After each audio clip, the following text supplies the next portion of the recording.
¿Qué tal? Sean todos bienvenidos a esta primera jornada organizada por la Dirección de Calidad Institucional sobre redacción de argumentos. Esta será la primera de 3 clases. Para entrar directamente en tema, tenemos que pensar cómo se deben redactar los argumentos que forman parte de la matriz de calidad en el apartado de observaciones. Como punto de partida, tenemos que entender que el argumento debe responder directamente al indicador, pero siempre teniendo en cuenta el contexto de todo el criterio al cual pertenece.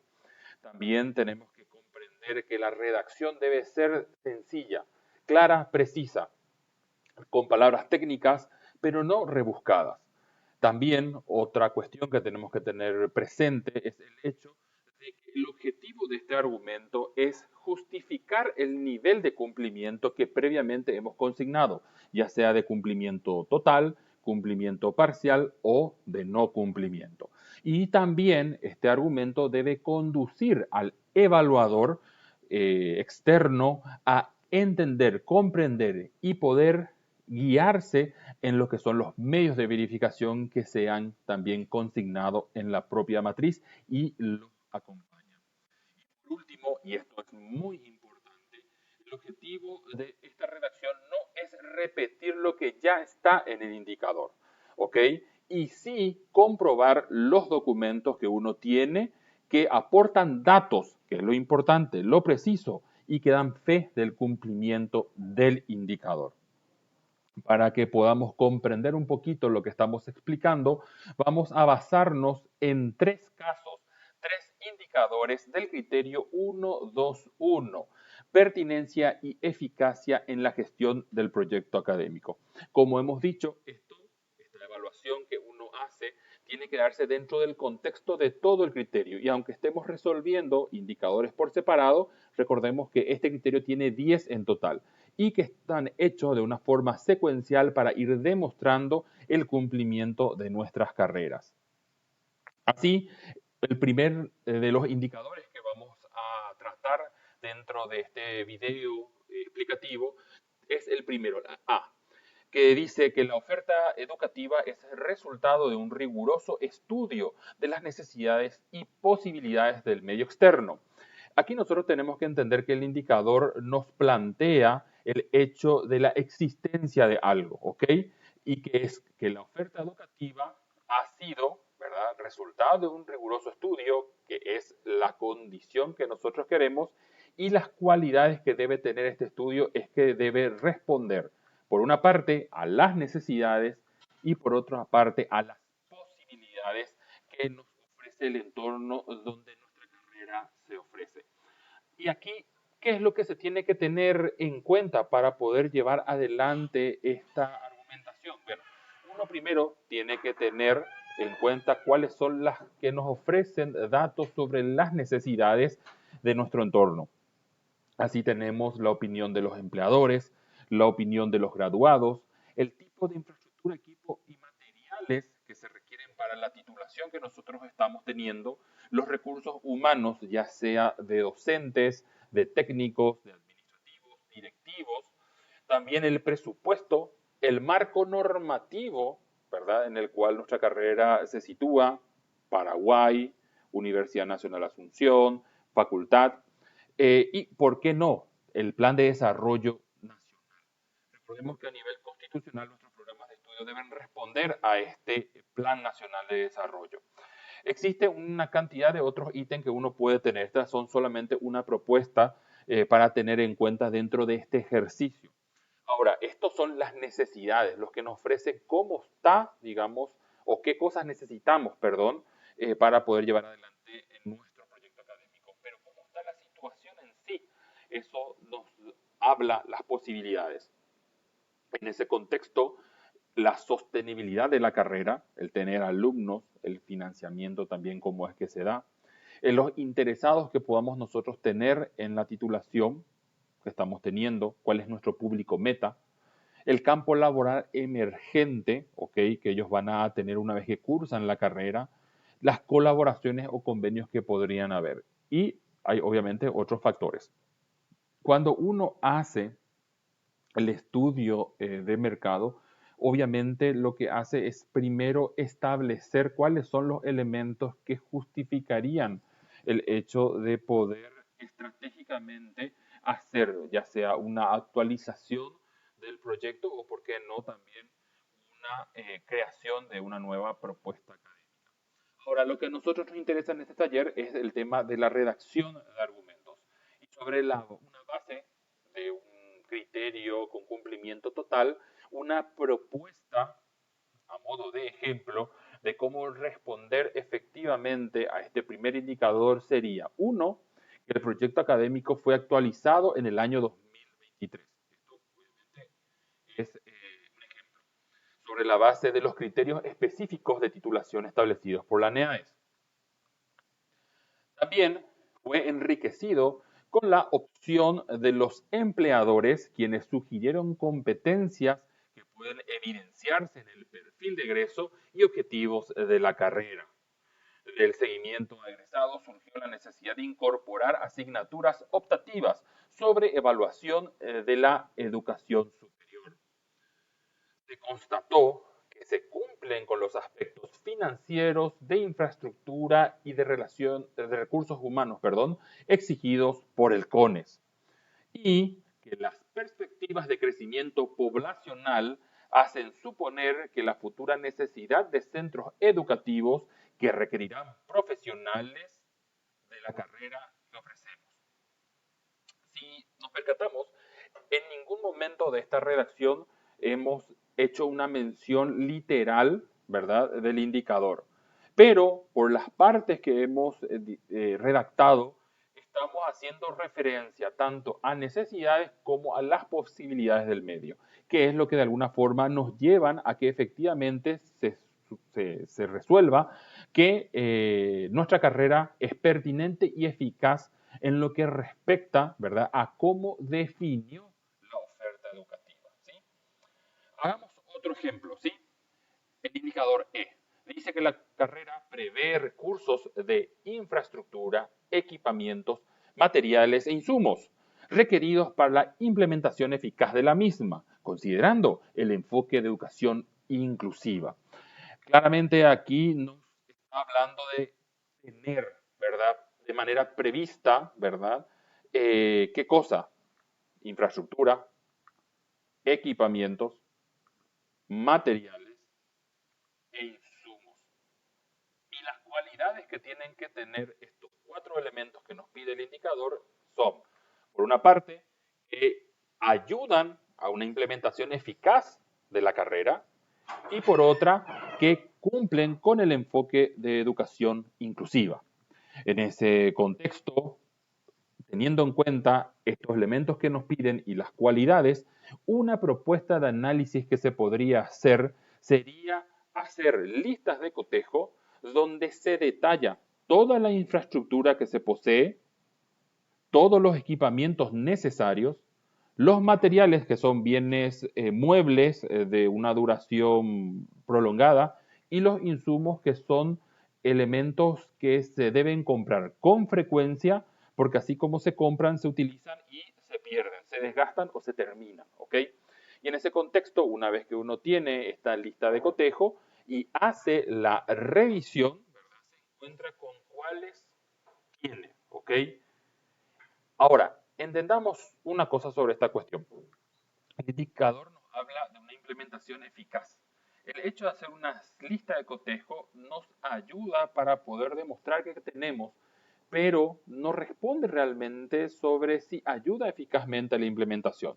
Dependiendo del par evaluador que atienda en nuestra evaluación externa, puede ser que una simple lista de cotejo no sea suficiente para demostrar el indicador. Y por lo tanto, sería necesario acompañar este análisis con una encuesta de satisfacción que haga que las personas, docentes, funcionarios, estudiantes, determinen si efectivamente ellos sienten que la carrera se está llevando adelante, porque no hay problemas de infraestructura, porque se cuentan con los equipamientos necesarios y obviamente se dispone de materiales e insumos pertinentes. Otra situación tiene que ver la cuestión de la inclusión. Así, por ejemplo, en el caso de la infraestructura, se tiene que demostrar tener rampas, tener baños inclusivos. En el caso de los equipamientos, tener pupitres para zurdos, tener pantallas grandes, por ejemplo, en las salas de informática. Y en cuanto a materiales, poder disponer al menos de medios que permitan poder escuchar audiolibros para ciertas situaciones de inclusión. En cuanto a los insumos, hay que decir que difícilmente se puede hablar de inclusión, ya que son elementos de compra y uso rápido, ¿verdad? Y en este contexto, entonces, ¿cómo podría ser una argumentación para este caso? Bien, comencemos hablando de la parte de infraestructura, pero incluyendo los equipamientos y materiales que cada una de estas áreas dispone, ¿sí? En ese sentido, una propuesta sería que la carrera dispone de rampas de acceso a las 4 aulas, una para cada curso, nos referimos a las aulas. Las mismas cuentan con pizarras acrílicas, iluminación, ventilación, aire acondicionado, pupitres para diestros y zurdos. La biblioteca dispone de libros físicos y computadoras para acceso a redes de información, libros digitales, incluyendo audiolibros. También se cuenta con un laboratorio de informática amoblado y con 10 computadoras con monitores de 19 pulgadas. Poseen software para lectura inclusiva. La coordinación está equipada, cuenta con muebles, computadoras, impresoras, tinta. Se dispone de 3 sanitarios, uno de ellos inclusivo, con insumos de saneamiento disponibles. La opinión de la comunidad educativa, según se puede constatar en las consultas realizadas, dan cuenta que la infraestructura, equipos, materiales e insumos son pertinentes para el funcionamiento de la carrera y la inclusión. ¿Okay? Si se dan cuenta, dentro de la argumentación lo que hicimos fue una descripción de los elementos, ¿ok? Y por último, incluimos ese factor de opinión que nos ayuda a completar aquello que necesitamos para demostrar la eficacia. Claramente, esta argumentación luego tiene que ir acompañado de ya sea fotografías, planos, la encuesta, las listas de cotejo realizadas por el comité de autoevaluación que dan cuenta de que efectivamente se dispone de estos elementos. Un tercer indicador para este video va a ser discernir sobre cómo redactar el argumento para el indicador G. La carrera aplica mecanismos de actualización del proyecto académico de manera sistemática. La aplicación aquí es el objeto de qué cosa, de los mecanismos de actualización del proyecto y la cualidad es que esto tiene que ser sistemático. En ese contexto nosotros tenemos que pensar cuándo amerita una actualización. Pues según las disposiciones del CONES, una actualización se debe dar sí o sí cuando hay un cambio en el perfil de la carrera. También cuando el 30% de las asignaturas varía, esto ya sea porque se incluyen asignaturas o porque se eliminan. También si es que dentro de los contenidos programáticos de cada asignatura hay una variación de contenidos o de bibliografía, quitando o agregando hasta un 50%.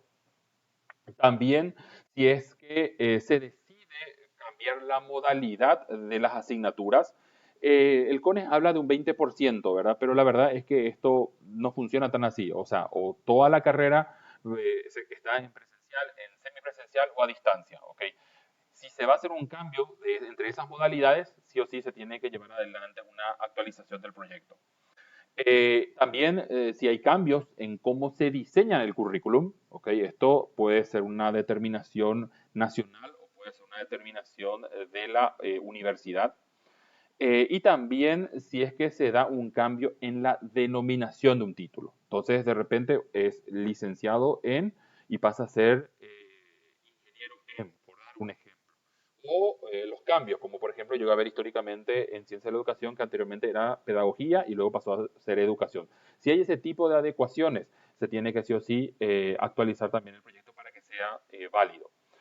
Y por último, en el caso de las carreras de Ciencias Sociales y Humanidades, que es lo que corresponde a la Facultad de Filosofía, sí o sí se tiene que llevar adelante una actualización del proyecto si se cumplieron 15 años desde la última actualización o la creación de la carrera. Ahora, viene una pregunta, ¿cada cuánto se tiene que hacer la verificación? Porque hablamos de algo sistemático. Y la respuesta ideal sería que cada año.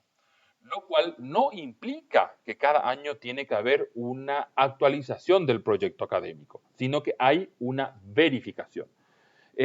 ¿Cómo sería una argumentación para esto? Y para que podamos nosotros comprender realmente cómo funciona esta cuestión sistemática. Que, ojo, claro, la carrera puede, a través de una resolución, un reglamento, definir que la aplicación del mecanismo de actualización se va a hacer anualmente, cada 2 años, cada 3 años, pero debe hacerlo, ¿sí? Una propuesta de argumentación. En los últimos 5 años, recuerden que siempre la evaluación se hace sobre el periodo de los últimos 5 años, se han realizado reuniones anuales en las cuales se verificó, de conformidad a lo dispuesto en el mecanismo de actualización del proyecto académico, resolución 1249-2022, la actualidad del proyecto. Se tuvieron en cuenta las disposiciones del CONES, criterios de titulación de la NEAES, informes anuales de seguimiento a graduados y consulta de agentes del medio externo, los empleadores. Ojo, acuérdense, cada año hay que hacer seguimiento a egresados. No importa que no sea un año que corresponda a autoevaluación o a evaluación externa, ¿sí? La argumentación continúa también. Se observaron los informes presentados por el cuerpo docente de la carrera respecto a los contenidos de las asignaturas y su bibliografía, resultado de la aplicación del mecanismo de actualización del acervo bibliográfico. Eh, Nosotros tenemos que entender que nuestros programas de cada asignatura se aprueban por un periodo. Dentro de ese periodo, el docente puede determinar que se necesita cambiar la bibliografía o qué contenido necesita también una actualización. Y si se da, como ya hemos visto, un 50% de cambios dentro de esa asignatura, puede ser que entonces se da una situación de que amerite también una actualización. Continúa esta argumentación diciendo, los años 2019 al 2022 no se observaron situaciones que ameriten una actualización. Eso significa que todo lo que nosotros hemos visto de cuándo amerita una actualización no se generó, ¿ok?